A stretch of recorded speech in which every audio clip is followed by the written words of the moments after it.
오늘 말씀은 열왕기상 8장 41절에서 53절까지 말씀인데요. 41절에서 45절까지만 읽도록 하겠습니다.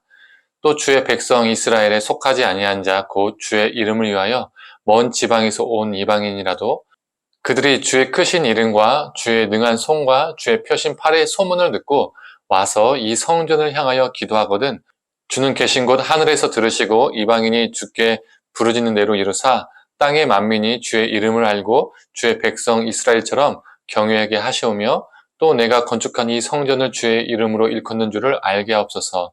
주의 백성이 그들의 적국과 더불어 싸우고자 하여 주께서 보내신 길로 나아갈 때에 그들이 주께서 택하신 성읍과 내가 주의 이름을 위하여 건축한 성전이 있는 쪽을 향하여 여호와께 기도하거든 주는 하늘에서 그들의 기도와 간구를 들으시고 그들의 일을 돌아보옵소서. 아멘. 아침 묵상을 들으시는 모든 성도님들에게 하나님의 은혜가 있기를 간절히 소망합니다. 오늘 본문은 41절에서 53절이지만 이 솔로몬 기도를 설명하기 위해서 31절부터 보면 솔로몬이 성전 건축을 하고 하나님께 기도를 할 때에 기도의 내용이 7가지가 나옵니다. 먼저 앞에 4개는 이스라엘 땅을 위해서 기도하는 것이고요. 나머지 3개는 이방과 관련된 상황에서 기도를 드립니다. 첫 번째 기도 내용을 살펴보면 이 31절에서 32절을 보면 어떤 사람이 이웃에게 범죄하고 맹세하거든 성전에 와서 맹세하거든 그를 심판해달라. 그가 기도하는 것 들어주지 마시고 심판해달라고 기도하고 있습니다. 두 번째 기도 내용은 33절에서 34절에 나오는데요. 이스라엘이 범죄해서 적국에게 패하게 될 때에 주께로 돌아와서 주의 이름을 인정하고 이 성전에서 주께 기도하면 죄를 용서해달라고 다시 이 땅으로 돌아오게 해달라고 기도합니다. 세 번째로 35절에서 36절을 보면 주께 범죄하여 가뭄이 들어서 이곳을 향하여 기도하고 주의 이름을 찬양하며 죄에서 떠나면 용서해 주시고 비를 내려달라는 기도를 합니다. 네 번째로 37절에서 39절을 보면 기근 질병이 임하여 그런 재앙들이 임하여 마음의 재앙을 깨닫고 이 성전을 향하여 기도하면 모든 행위대로 갚아달라고 기도합니다. 다섯 번째로 41절에서 43절을 보면 이방인이 와서 기도하면 만민이 주의 이름을 알고 하나님을 경외하게 해달라고 기도하죠. 여섯 번째로 44절에서 45절을 보면 이스라엘이 먼 전쟁터로 출정하러 갈 때에 성전을 향해 기도하거든 돌봐달라고 기도합니다.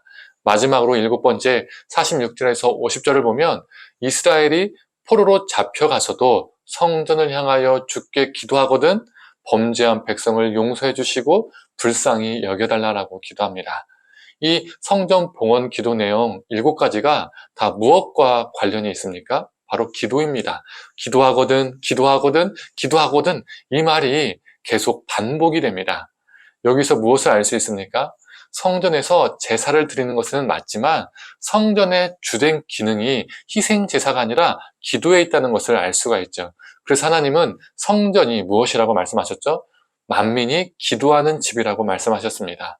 성전이 제사하는 집이 아니라 만민이 기도하는 집이라고 말씀하신 것이죠.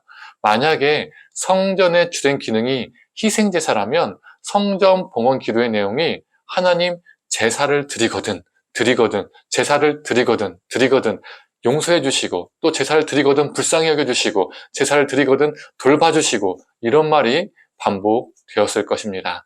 성전은 만민이 기도하는 집입니다. 그런데 이 주된 역할을 상실하게 되었죠. 자신의 삶을 돌아보고 자신의 죄를 깨닫고 자신의 뜻을 하나님의 뜻에 굴복하고 자신의 뜻을 하나님께 맞추는 기도가 상실되었습니다. 하나님께로 삶을 돌이키는 회개가 사라졌습니다. 그저 이방 신전처럼 제사만 엄청 많이 드리면 희생제사를 엄청 많이 드리면 하나님이 기뻐하시는 걸로 착각했죠. 일상의 삶은 엉터리로 살아가도 되었습니다. 정말 내 삶이 하나님의 뜻에 맞는지 점검하지 않아도 됩니다. 죄악되게 살다가 거룩한 삶은 사라지고 살찐 짐승만 많이 드리면 하나님이 기뻐하신다라고 믿었던 것이죠. 그래서 만민이 기도하는 집이 어떻게 되었습니까? 강도의 소굴이 되었습니다. 사람들을 착취하고 고통에 넣는 장소가 된 것이죠. 그리고 성전 5번째 기도를 통해서 알 수 있듯이 성전은 이방인을 향해서도 열려 있었습니다. 그러나 그 기도와 정반대로 성전이 어떤 곳이 됩니까? 이방인을 배척하는 대표의 장소가 되었죠. 이처럼 성전은 동물 죽여서 제사 드리며 나 용서받았어. 자신의 죄된 삶을 정당화하고 합리화하는 장소, 이방인을 배척하는 장소가 되었습니다. 본질을 잃어버린 성전이 된 것이죠. 우리도 본질을 잃어버리면 타락한 성전의 모습이 됩니다.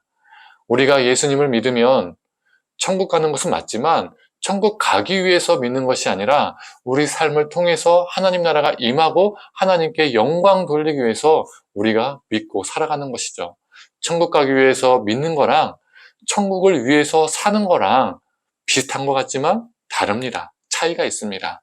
성전의 주된 기능을 상실했을 때 만민이 기도하는 집에서 강도의 소굴로 변했던 것처럼 우리도 본질을 상실하면 그리스도인들이 어떻게 될까요? 욕망에 사로잡힌 자가 됩니다. 내가 하나님의 도구가 되는 것이 아니라 하나님이 나의 도구가 되는 것이죠. 성도님들, 우리의 신앙의 본질을 잘 지켜나가서 하나님을 도구 삼는 자가 아니라 하나님의 도구가 되는 자, 하나님 나라를 위해서 살아가는 저와 성도님들 되기를 간절히 소망합니다. 함께 기도하겠습니다. 하나님, 성전의 주된 기능인 하나님께 그 기도하는 장소가 어느 순간 살찐 짐승만, 동물만 많이 드리면 되는 장소가 되어버렸고, 하나님을 이용하는 장소, 그리고 백성들을 착취하는 장소가 되었습니다. 강도의 소굴이 되었습니다. 본질을 잃어버린 성전이 되었습니다. 하나님, 우리가 본질을 잃어버린 성전이 되지 않게 하여 주시옵소서. 하나님, 우리의 신앙이 본질을 잘 지키는 자 되게 하여 주시옵소서. 나의 영광을 위해서 하나님을 사용하는 자가 아니라 하나님의 영광을 위해서, 하나님의 나라를 위해서 내가 하나님의 도구가 되는 자, 하나님께 사용되는 자 되게 하여 주시옵소서. 모든 걸 감사드리며 사랑에 많으신 예수님의 이름으로 기도드립니다. 아멘.